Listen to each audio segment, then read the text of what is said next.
Hi everyone, welcome to Elite Tutorials. We make the best use of the available time by studying during this free time. If you're not a student of Elite Tutorials and want the images of the textbook, you may call us on 9699 599 299 and we shall mail it to you.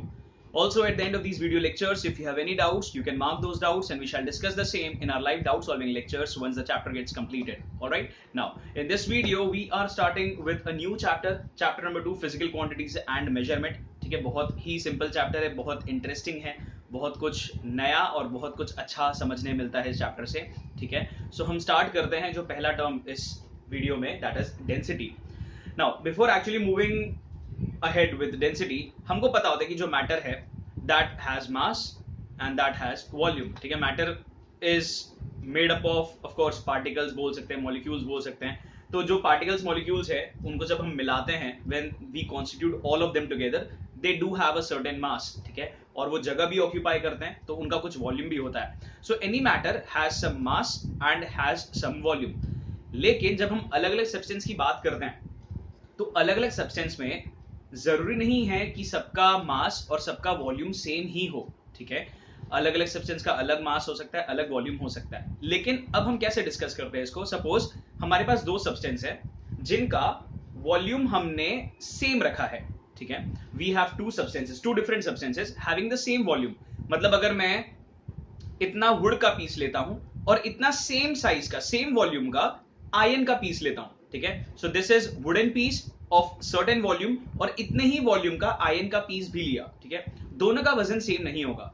Iron बहुत ज्यादा heavy होगा, would एकदम हल्का होगा, क्योंकि iron में जो particles है, जो मॉलिक्यूल्स हैं, बहुत ज्यादा क्लोजली पैक्ड है, बहुत ज्यादा टाइटली अरेंज्ड है. इसलिए बहुत ज्यादा मॉलिक्यूल्स प्रेजेंट होने की वजह से same volume of iron will weigh more, ज्यादा भारी रहेगा, वुड काफी हल्का रहेगा. So equal volumes of different substances weigh differently, अलग अलग वजन है.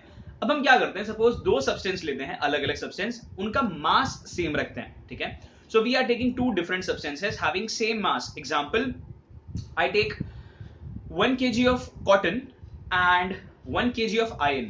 ठीक है, 1 kg कॉटन का ले रहा हूं और 1 kg आयरन का ले रहा हूं. तो 1 kg आयरन तो इतने से पीस में आ जाएगा. ठीक है, मतलब it is often used in measuring और वेइंग. नॉर्मली जब हम वजन मेजर करते हैं तो उसके लिए भी यूज होता है. द ग्रोसरी शॉप पे वो प्रेजेंट होता है. ठीक है, तो जो लोकल वेंडर्स होते हैं वेजिटेबल वाले, तो उनके पास होता है, दे place that on the weighing scale and accordingly they way the desired amount और द डिजायर्ड मास. ठीक है, तो 1 kg ऑफ आयरन तो इतना छोटा सा होगा, बट 1 kg ऑफ कॉटन इतना नहीं होगा. 1 kg ऑफ कॉटन के लिए बहुत ज्यादा हमको कॉटन भरना पड़ेगा. ठीक है, so although we have taken same mass, iron का जितना मास लिया है उतना ही कॉटन का भी मास लिया है, लेकिन आयरन इतने से स्पेस में आ गया, the volume is very less, लेकिन कॉटन को 1 kg करने के लिए बहुत ज्यादा लेना पड़ेगा, तो 1 kg cotton will occupy a greater volume. So what do we understand by these two examples is, same volume रहा तो अलग अलग सब्सटेंस का मास सेम होगा, ये जरूरी नहीं है. ठीक है, इनफैक्ट अलग ही होता है. और अगर सेम मास लिया तो अलग अलग सब्सटेंस का सेम वॉल्यूम होता है, ये भी जरूरी नहीं है, अलग ही होता है. So now when we know different substances weigh differently or different substances occupy different space, तो इसलिए हम एक नया क्वांटिटी डिफाइन करते हैं जिसको हम कहते हैं डेंसिटी. नाउ डेंसिटी का फॉर्मूला होता है मास अपॉन वॉल्यूम.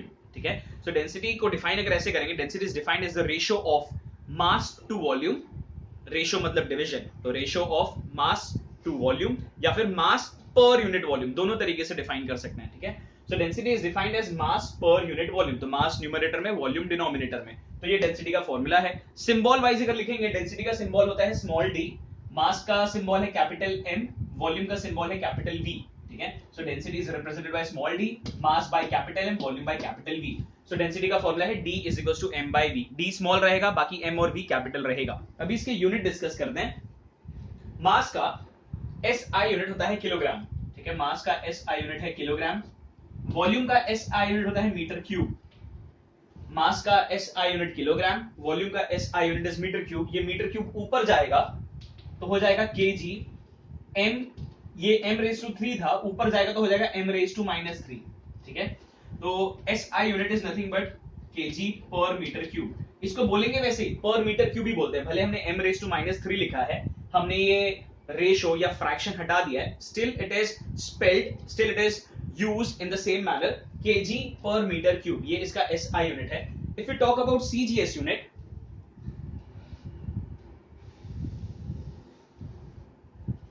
सीजीएस यूनिट में मास का यूनिट होता है ग्राम, वॉल्यूम का होता है सेंटीमीटर क्यूब, ठीक है।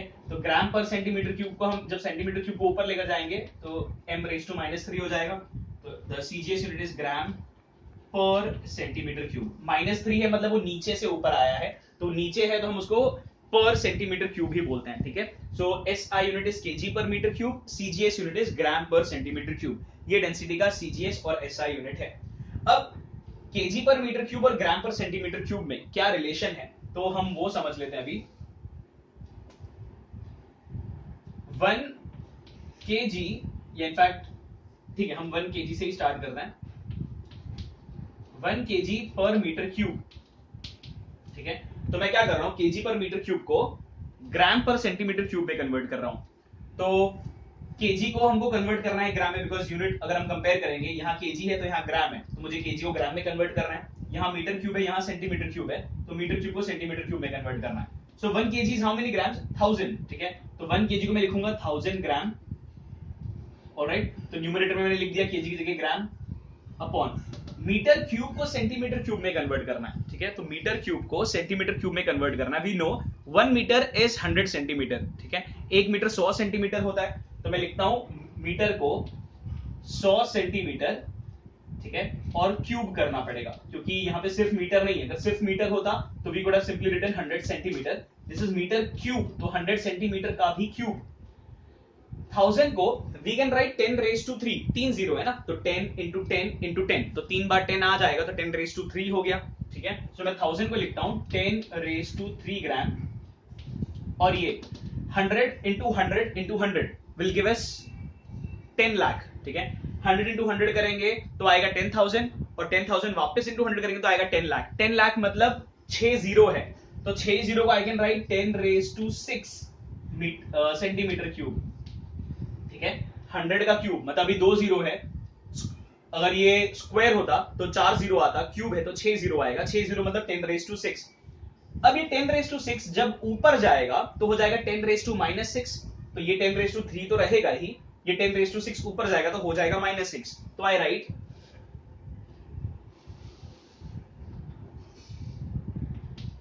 10⁻3 इंटू जो 10⁻6 नीचे था वो ऊपर आके हो गया 10⁻6, और यूनिट बचा है ग्राम per centimetre cube. 3 - 6 is -3, power की बात कर रहा हूं, 3 - 6 तो ये हो जाएगा -3 ग्राम पर सेंटीमीटर क्यूब, ठीक है। तो 1 kg पर मीटर क्यूब होता है 10⁻³ ग्राम पर सेंटीमीटर क्यूब, या फिर 1 gram per centimetre cube will be 10⁻+3। तो अगर मैं 1 kg पर मीटर क्यूब बोल रहा हूं तो 10⁻³ ग्राम पर सेंटीमीटर क्यूब, अगर मैं 1 ग्राम पर सेंटीमीटर क्यूब ले रहा हूं तो ये हो जाएगा 10⁻³ kg पर मीटर क्यूब। तो मैं लिख देता हूं 1 gram per centimetre cube is 1000 याद रखो या 10⁻³ याद रखो, ठीक है। एक ही चीज याद रखना है, 1 gram per centimetre cube is 1000 kg per metre cube. ये कंफ्यूजन क्रिएट मत करना कि सर आपने उल्टा लिखा है, 1 kg 1000 ग्राम होता है सर, तो यहाँ पे 1000 नहीं, यहाँ पे 1000 आएगा, नहीं, यहाँ पे चेक करो 1 kg पर मीटर क्यूब 10⁻³ है, तो अगर मैं इसको 1 करता हूं तो ये 10⁻³ यहाँ नीचे चला जाएगा।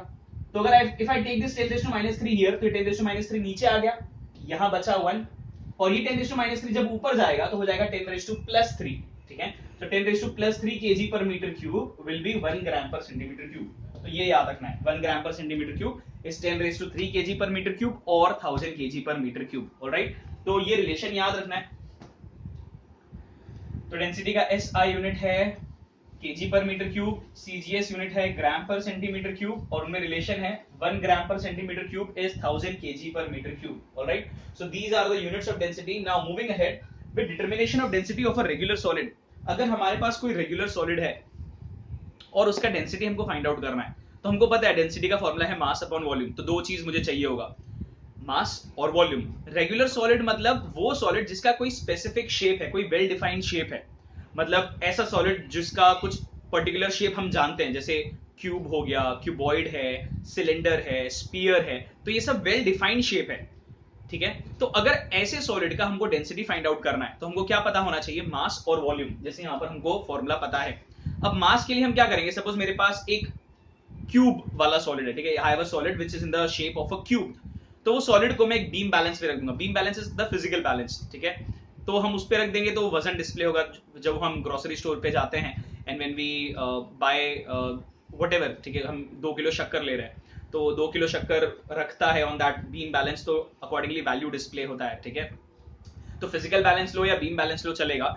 तो वो जो रेगुलर सॉलिड है हमारे पास जिसका कोई वेल डिफाइंड शेप है उसको बीम बैलेंस पे रख के उसका मास कैलकुलेट कर लेना है. तो मास तो आसानी से मिल जाएगा, ठीक है. तो मास इज डन, बचा volume. Now since the solid is a regular solid, well defined shape है, तो उसका वॉल्यूम का फॉर्मूला हमको पता होता है, ठीक है. जैसे अगर मैंने क्यूब लिया है तो volume of cube is side cube, side into side into side. तो साइड क्यूब करके मुझे उसका वॉल्यूम भी पता चल जाएगा. मास तो हमने बीम बैलेंस से फाइंड कर लिया, वॉल्यूम फॉर्मूला से मिल गया, तो मास अपन वॉल्यूम करेंगे तो डेंसिटी मिल जाएगा. अगर मेरे पास सपोज क्यूबॉइड है तो क्यूबॉइड का भी मास हम बीम बैलेंस पे रख देंगे, मास डायरेक्टली पता चल जाएगा. वॉल्यूम के लिए क्यूबॉइड का फॉर्मूला है L into B into H, length into breadth into height. तो ये मल्टीप्लाई करेंगे तो इसका भी वॉल्यूम मिल जाएगा. तो मास तो सबका बीम बैलेंस से मिल जाता है डायरेक्टली, प्रॉब्लम होता है वॉल्यूम में. बट रेगुलर सॉलिड है तो फायदा ये है कि we know the formula of their volume. तो क्यूब है तो साइड क्यूब, क्यूबॉइड है तो L into B into H. अगर सिलेंडर है तो pi R square H, R is the radius of the cylinder and H is its height, ठीक है. तो पाई आर स्क्वायर एच से मिल जाएगा. अगर स्पीयर है तो 4/3 pi R cube, R is the radius of the sphere, तो उससे वॉल्यूम मिल जाएगा. तो रेगुलर सॉलिड में there is no problem. Mass by beam balance, volume by the respective formula and we can easily calculate their density, ठीक है. सो इस तरीके से हम डेंसिटी कैलकुलेट कर सकते हैं रेगुलर सॉलिड का. लेकिन जब सॉलिड रेगुलर नहीं है, ठीक है, मतलब उसका कोई वेल डिफाइंड शेप नहीं, सपोज मैं कोई पत्थर लेकर आ गया, any stone which is not having a specific shape, it is not having a particular shape, ना ये स्क्वायर लग रहा है, ना क्यूबॉइड लग रहा है, ना सिलेंडर लग रहा है, ना स्पीयर लग रहा है. अब इसका कोई पर्टिकुलर शेप नहीं है तो इसका वॉल्यूम का तो फॉर्मूला नहीं लगा सकता हूं मैं. तो इसका वॉल्यूम का फॉर्मूला नहीं लगा सकते, तो इसका वॉल्यूम फाइंड आउट करने के लिए हम अलग अलग वेसल्स यूज करते हैं, ठीक है, which is our next topic, vessels for measuring volume. तो जब कभी वेल डिफाइंड शेप नहीं है, रेगुलर सॉलिड नहीं है, तो उसका वॉल्यूम फॉर्मूला से कैलकुलेट नहीं हो सकता है. We need to use different vessels for measuring their volume. तो 3 वेसल्स हम पढ़ने वाले हैं, measuring cylinder, measuring beaker, eureka can, ठीक है. तो मेजरिंग सिलेंडर, मेजरिंग बीकर और यूरेका कैन होता है वॉल्यूम मेजर करने के लिए, स्पेशली इरेगुलर सॉलिड का, क्योंकि इरेगुलर सॉलिड के लिए हम फॉर्मूला नहीं लगा सकते वॉल्यूम का, ठीक है. तो अब पहला है, हम पढ़ रहे हैं measuring cylinder. Of course measuring cylinder मैंने डायग्राम ड्रॉ किया है. It could be made up of glass और प्लास्टिक, सिलिंड्रिकल शेप होता है and it has calibrations usually in millilitre, ठीक है, ml.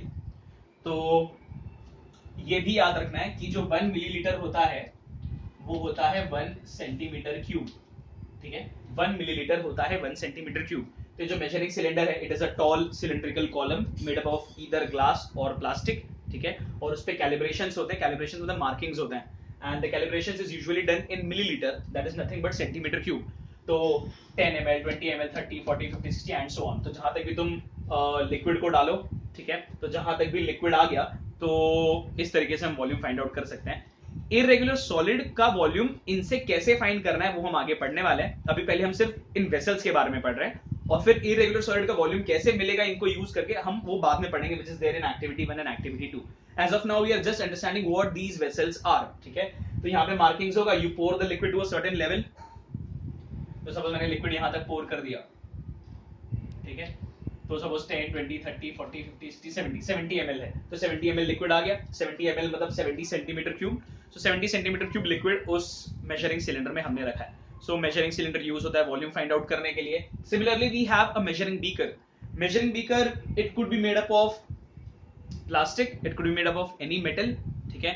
और ये काम आता है एक specific volume of liquid pour out करने के लिए, ठीक है. जैसे देखा रहेगा वो जो मिल्कमैन होता है वो बहुत सारे ऐसे मेजरिंग बीकर लेकर आता है, ठीक है. मतलब कोई बोलता है कि आधा लीटर दूध चाहिए तो आधा लीटर का एक ये जो मेजरिंग बीकर होता है वो कैन में डालता है, ही टेक्स इट आउट, और पता होता है कि ये आधा लीटर का ही कैन है तो इसमें जो दूध आया रहेगा वो आधा लीटर ही होगा, and then accordingly pours it in your vessel, ठीक है.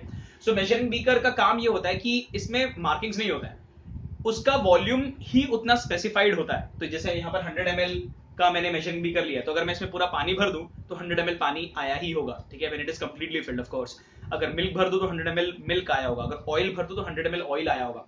सो if we want to pour out a specified amount of liquid, ठीक है, specific volume of liquid, तो हम डायरेक्टली pour करके डायरेक्टली डाल सकते हैं. मेजर करने की जरूरत नहीं है, बिकॉज ये उस मेजरमेंट का ही बना होता है। तो 100 ml का होता है, 50 ml का होता है, 200, 400, 500, 1000 ml, दैट इज 1 लीटर। ठीक है, सो मेजरिंग बीकर काम आता है डायरेक्टली एक स्पेसिफिक अमाउंट ऑफ वॉल्यूम या स्पेसिफिक वॉल्यूम ऑफ लिक्विड पोर करने के लिए। It could be made up of metal, it could be made up of plastic और एनी अदर मटेरियल। ऑलराइट, तो ये है मेजरिंग बीकर। नाउ इसके बाद हम पढ़ते हैं eureka can. Eureka can is of course a vessel like this, ठीक है, और बना होता है ग्लास का या प्लास्टिक का या कोई भी मेटल लाइक एल्यूमिनियम का। So this is the entire main container, और उस कंटेनर के एक साइड पे there is a protruding part होता है, मतलब कुछ बाहर निकल रहा होता है, जैसे स्पाउट, जिसको हम स्पाउट कहते हैं। जैसे नॉर्मली टी केटल में भी होता है, हम चाय रखते हैं देन वी पोर इट, तो टी केटल का कैसा वो एक बाहर आ रहा होता है पार्ट, उसको स्पाउट कहते हैं। ठीक है, तो एक मेन कंटेनर है, उसका कुछ प्रोट्रूडिंग पार्ट होता है, उसको हम कहते हैं स्पाउट। इस स्पाउट में हम कोई भी लिक्विड इस लेवल तक ही भर सकते हैं। ठीक है, जहां पे स्पाउट स्टार्ट हो रहा है, हम कोई भी लिक्विड को इस लेवल तक ही भर सकते हैं,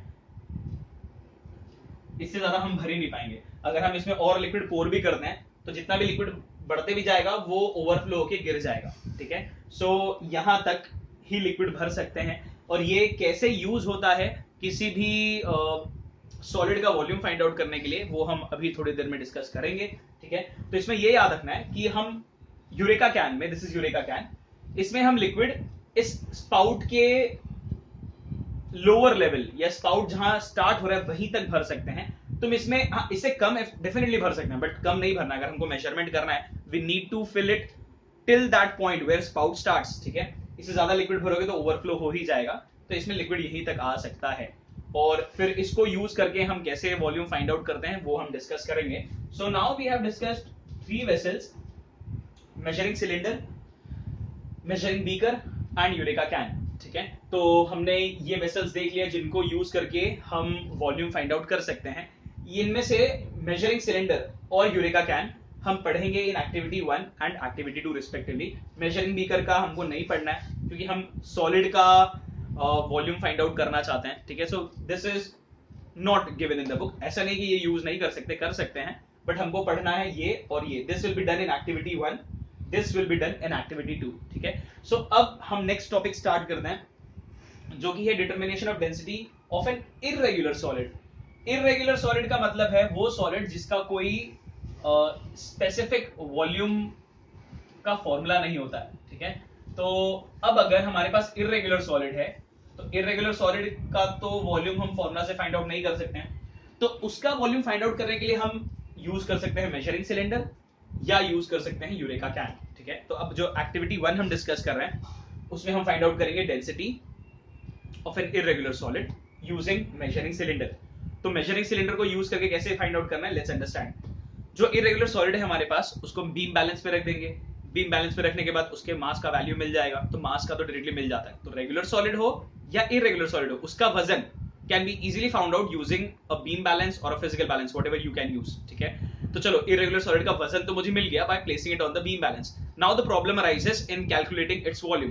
तो मेजरिंग सिलेंडर से उसका वॉल्यूम कैसे फाइंड आउट किया जाता है वो समझते हैं। तो यहाँ पे हमने मेजरिंग सिलेंडर लिया है। मेजरिंग सिलेंडर में किसी लेवल तक, कोई भी लेवल तक ऑफ कोर्स पानी भर के रखना है। कोई भी लिक्विड ले सकते हैं, पानी is commonly available, easily available, तो पानी ले लेते हैं। ठीक है, तो कोई भी लेवल तक पानी भर के रखना है, और उतने लेवल तक पानी भरना है कि जो तुम सॉलिड, जिस इरेगुलर सॉलिड का वॉल्यूम फाइंड आउट करना चाहते हो, वो उसमें पूरी तरह डूब पाना चाहिए। It should completely immerse, it should completely submerge into that liquid.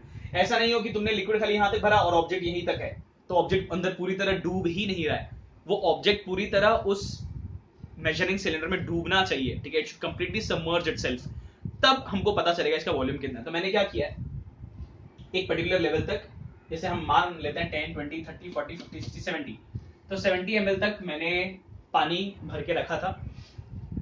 अब जिस इरेगुलर सॉलिड का मुझे वॉल्यूम फाइंड आउट करना है, मास तो बीम बैलेंस से मिल गया, तो वॉल्यूम फाइंड आउट करने के लिए मैं उस इरेगुलर सॉलिड को थ्रेड से टाई करके जेंटली, जेंटली मतलब धीरे धीरे एकदम इस मेजरिंग सिलेंडर में रिलीज करूंगा। आई लोअर इट, लोअर मतलब और नीचे नीचे डालूंगा इसमें। ठीक है, so I draw the measuring cylinder here.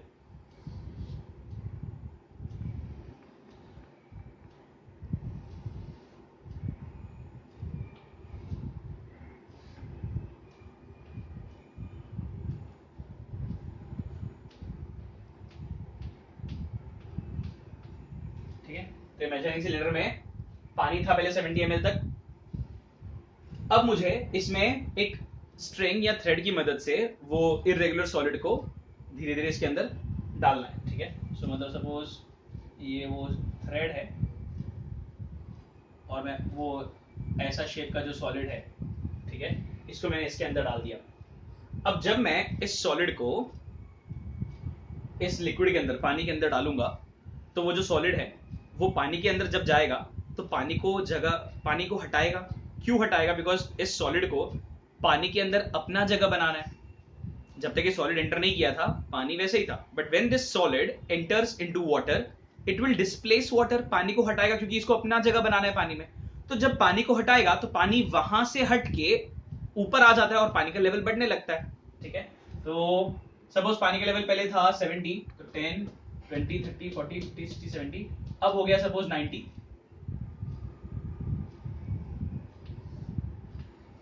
ठीक है, और ये स्ट्रिंग के साथ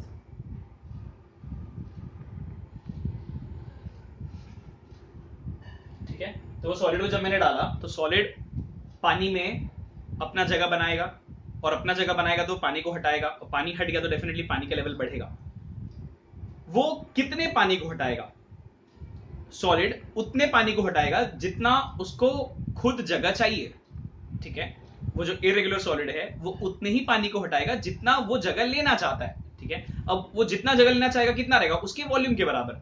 तो उस इरेगुलर सॉलिड का जितना वॉल्यूम है उतने वॉल्यूम ऑफ पानी को वो हटाएगा, और जब वो उतने पानी को हटा देगा तो उतना ही पानी, मतलब जितना इरेगुलर सॉलिड का वॉल्यूम था उतना ही पानी का लेवल बढ़ जाएगा, ठीक है। मतलब जैसे यहां पर 70 ml था पानी का लेवल, सॉलिड डालने के बाद हो गया 90 ml। तो 70 से 90 क्यों हुआ? इरेगुलर सॉलिड डालने की वजह से। अगर हमने इरेगुलर सॉलिड नहीं डाला होता इसके अंदर तो the level would have remained 70 ml। मतलब 70 से 90 20 ml का जो डिफरेंस आ रहा है वो इरेगुलर सॉलिड की वजह से ही आ रहा है। मतलब 20 ml का पानी जो ऊपर आया है, मतलब 20 ml का पानी हटा होगा, और 20 ml का पानी हटा है मतलब 20 ml का जगह उस सॉलिड ने लिया है। So by calculating the difference in the levels, तो we can get the volume of the solid. तो वॉल्यूम ऑफ द सॉलिड होगा difference in the levels, 90 minus 70, that is 20 ml, that is nothing but equal to 20 centimeter cube। तो जितना भी level में difference आया उतना है उस सॉलिड का वॉल्यूम। अगर सपोज 70 से 100 हुआ होता तो 30 ml, 100 minus 70, 30 ml या 30 centimetre cube is the volume of the solid. तो जितना भी लिक्विड के लेवल में राइज आता है उतना difference, the difference in the level is the volume of the solid. क्योंकि पानी का लेवल तभी बढ़ा ना जब हमने सॉलिड को डाला। तो सॉलिड को डाला, वो पानी को हटाएगा, कितने पानी को हटाएगा? जितना सॉलिड का वॉल्यूम है, और जितना पानी हटा उतना पानी ऊपर बढ़ जाएगा और लेवल में डिफरेंस बन जाता है, ठीक है। सो वॉल्यूम इस तरह से मिल गया। तो वॉल्यूम हमने कैलकुलेट कर लिया bye calculating the difference in the levels, और मास तो हमने बीम बैलेंस में रख के मिल गया था हमको। तो मास अपॉन वॉल्यूम करके हम इरेगुलर सॉलिड का डेंसिटी आराम से कैलकुलेट कर सकते हैं, ठीक है। तो इसमें कोई फॉर्मूला अप्लाई नहीं करना है, मेजरिंग सिलेंडर को यूज करके वॉल्यूम कैलकुलेट कर लो and we can calculate the density, ठीक है। सो ये तरीका है एक्टिविटी 1 में जो दिया है यूजिंग मेजरिंग सिलेंडर। दूसरा है using eureka can which is there in activity 2। तो एक्टिविटी 2 में हमको क्या करना होता है? जैसे यहां पर बनाया है हमने, पानी को फिल कर देना है। अगर तुम और पानी पोर भी करोगे तो एक्स्ट्रा पानी ओवरफ्लो हो जाएगा, ठीक है। तो इवेंचुअली व्हेन यू स्टॉप, पानी का लेवल यहां तक ही रहेगा, इससे ज्यादा नहीं आएगा, इससे कम नहीं रखना है, इतना ही रखना है एकदम लास्ट तक। मतलब तुम इसमें पानी डालते जाओ, जब तक ओवरफ्लो हो रहा है मतलब पानी ज्यादा, ओवरफ्लो होना रुक गया मतलब पानी का लेवल यहां के रुक गया रहेगा, अपने आप तो कम नहीं होगा वो, ठीक है। तो यहां तक पानी भर लेना है, और इसके नीचे, ये स्पाउट के नीचे एक मेजरिंग सिलेंडर रख देना है,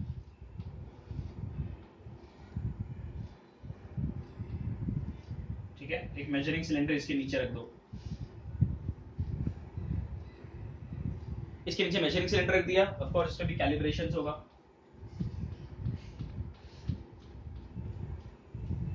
ठीक है। अब क्या करना है? इस सॉलिड को, जिस इरेगुलर सॉलिड का हम वॉल्यूम फाइंड आउट करना चाहते हैं, मास तो मिल जाएगा बीम बैलेंस से, सेम है वो। वॉल्यूम के लिए यूरेका कैन में इसको स्ट्रिंग की मदद से अंदर डालेंगे, ठीक है। तो सपोज वो ऑब्जेक्ट को मैंने डाला, ठीक है। तो इस ऑब्जेक्ट को जब मैं अंदर डालूंगा तो ये ऑब्जेक्ट, ये इरेगुलर सॉलिड पानी में अपना जगह बनाएगा। पानी में जब अपना जगह बनाएगा तो पानी को डिस्प्लेस करेगा। जब उतना पानी डिस्प्लेस हुआ, पानी कितना डिस्प्लेस हुआ रहेगा? जितना वो सॉलिड जगह बनाना चाहता है। कितना जगह बनाएगा? अपने वॉल्यूम के बराबर। तो जितना इस सॉलिड का वॉल्यूम है, इसके वॉल्यूम के बराबर पानी डिस्प्लेस होके राइज होगा।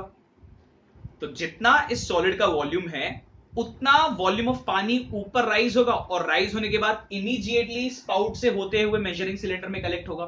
ठीक है, so as soon as we put this solid into eureka can, इसके वॉल्यूम के बराबर, इररेगुलर सॉलिड के वॉल्यूम के बराबर पानी ऊपर आएगा। जैसे यहां पर भी ऊपर आ रहा था, लेकिन यहां ऊपर आएगा, वैसे ही मेजरिंग सिलेंडर में कलेक्ट होना स्टार्ट करेगा। The water will start overflowing and it will get collected into the measuring cylinder। ठीक है, तो measuring cylinder में कलेक्ट हो जाएगा। तो तुम इस ऑब्जेक्ट को अंदर धीरे धीरे डालते रहो, तो जब तक पानी ओवरफ्लो हो रहा है, ठीक है, तुमने इस सॉलिड को पूरी तरह अंदर डाल दिया, छोड़ दिया, अब पानी गिरना बंद हो गया। मतलब इस सॉलिड ने जितना जगह इसको चाहिए था पानी में, उतना जगह बना लिया है, और उतना पानी ओवरफ्लो होके मेजरिंग सिलेंडर में कलेक्ट हो गया। तो मतलब जब पानी और नहीं गिर रहा है, मतलब इस सॉलिड को जितना जगह चाहिए था उतना जगह उसने बना लिया है, और अपने वॉल्यूम के बराबर पानी को डिस्प्लेस करके ओवरफ्लो करवा दिया है। तो जितना पानी ओवरफ्लो होकर मेजरिंग सिलेंडर में कलेक्ट हुआ है, उतना ही तो उस सॉलिड का वॉल्यूम है, बिकॉज उतना ही वॉल्यूम पानी का गिरेगा जितना इसका वॉल्यूम है, और जितना वॉल्यूम सिलेंडर में कलेक्ट हुआ उतना मतलब सॉलिड का वॉल्यूम होगा। तो जब पानी गिरना बंद हो जाता है, तो यहाँ पे मेजरिंग सिलेंडर में मार्किंग होता है, वो मार्किंग में देख लेना कि कितना पानी कलेक्ट हुआ है। सपोज यहाँ पे 10, 20, 30, 40, 50 ml सपोज पानी कलेक्ट हुआ है। तो 50 ml कलेक्ट हुआ है, मतलब 50 ml पानी डिस्प्लेस हुआ था, तभी तो 50 ml कलेक्ट हुआ। और 50 ml पानी डिस्प्लेस क्यों आ रहेगा? बिकॉज 50 ml का जगह सॉलिड ने लिया। तो मतलब volume of the water collected in the measuring cylinder is equal to volume of the irregular solid. तो 50 ml आ गया, तो मतलब 50 सेंटीमीटर क्यूब हो गया। मास तो हमने बीम बैलेंस से कैलकुलेट कर ही लिया था, तो मास अपॉन वॉल्यूम, तो जितना भी मेजरिंग सिलेंडर में पानी कलेक्ट हुआ है, उतना पानी का volume is equal to volume of the irregular solid. तो mass by using beam balance, volume by using the volume of the beaker, volume of the measuring cylinder, जितना पानी कलेक्ट हुआ है, डिवाइड करके हम आसानी से डेंसिटी फाइंड आउट कर सकते हैं। ठीक है, तो ये दो तरीके हैं, मेजरिंग सिलेंडर और यूरेका कैन, जिसकी मदद से हम इरेगुलर सॉलिड का भी डेंसिटी फाइंड आउट कर सकते हैं। तो रेगुलर सॉलिड हो या इरेगुलर सॉलिड हो, मास के लिए बीम बैलेंस और फिजिकल बैलेंस। ठीक है, वॉल्यूम के लिए यहां फॉर्मूला, यहां मेजरिंग सिलेंडर में difference in the level is equal to volume of the solid, यहां the volume of the liquid collected in the measuring cylinder is equal to volume of the solid. ठीक है, so this was supposed to be done in this video. हमने discuss किया density होता क्या, density is defined as mass per unit volume, formula is density equals to mass upon volume, symbol में small d is equals to capital M upon capital V। Unit, अगर हम SI unit की बात करते हैं तो SI unit is kg per metre cube, CGS is gram per centimetre cube, और relation याद रखना है 1 gram per centimetre cube is 1000 kg per metre cube. उल्टा याद नहीं रखना है सर, 1 kg तो 1000 ग्राम होता है, हाँ होता है, बट ये डिनोमिनेटर में क्यूब है, तो वो क्यूब की वजह से पावर नेगेटिव आ जाता है। ठीक है, सो 1 gram per centimetre cube is 1000 kg per metre cube. अलग अलग सब्सटेंस का अलग अलग डेंसिटी होता है। ठीक है, डेंसिटी ऑफ आयन ज्यादा है, मतलब 1 kg आयन बहुत हैवी होगा, 1 kg एल्यूमिनियम थोड़ा हल्का होगा, 1 kg वाटर और हल्का होगा, 1 kg वुड सबसे हल्का होगा। ठीक है, so different substances have got different densities. ऐसा कोई भी दो सब्सटेंस नहीं है जिनका डेंसिटी का वैल्यू सेम है, अलग सब्सटेंस है, अलग मटेरियल है, तो डेंसिटी अलग ही होगा। ठीक है, and then we saw determination of density using of the regular solid, mass by beam balance, volume by the formula. फिर हमने 3 वेसल्स पढ़े, measuring cylinder, measuring beaker and eureka can. Measuring cylinder पे cylindrical column होता है, markings होता है, जहां तक भी लिक्विड का लेवल है वहां तक हम लिक्विड का वॉल्यूम देख सकते हैं, अकॉर्डिंगली कहां तक आ रहा है। मेजरिंग बीकर होता है to pour out a definite volume of liquid, directly बिना मेजरमेंट के पूरा भर दो, तो जितना उसका कैपेसिटी है उतना लिक्विड उसमें रहेगा ही।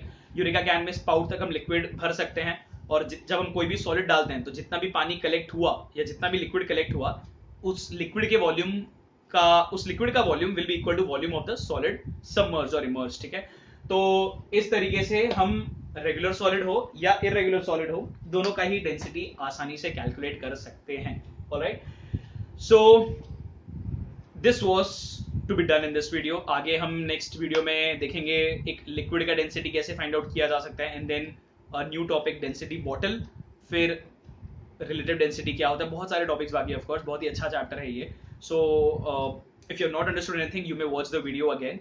और टेक्स्ट बुक रीड करना है, टेक्स्ट बुक अगर अभी तक तुम्हारे पास नहीं है, you may call us on 9699599299. ठीक है, तो इस नंबर पे कॉल करो and we shall mail you the PDF of the text book. ठीक है, तो टेक्स्ट बुक रीड करना है. हमने टेक्स्ट बुक का पहला पेज मतलब ऑफ कोर्स जो इंट्रोडक्शन लिखा होता है वो सब नहीं, मेन जहाँ से टॉपिक स्टार्ट होता है वो पेज पहला, दूसरा एंड तीसरा ऑलमोस्ट. ठीक है, तो तुमको पता है कि तुमको density of irregular solid activity 2 तक पूरी तरह पढ़ के रखना है. ठीक है, और कुछ भी डाउट हो तो वीडियो वापस से देखो, और वीडियो देख के भी नहीं समझ रहा है फिर भी कुछ डाउट है तो you can mark those doubts. We shall discuss it once the chapter gets over in the live doubt solving lectures. All right, so keep reading the textbook. Very important that you don't lose the touch of reading the textbook. Text book read करते रहो, कुछ नहीं समझता है तो video देखो, फिर भी नहीं समझ रहा तो डाउट्स मार्क करके रखो, लाइव डाउट सॉल्विंग लेक्चर्स में हम वो सॉल्व कर देंगे. ठीक है, so will stop this video right here. In the next video we will of course continue with the chapter. Alright, so that's it for this video. Thank you and bye bye.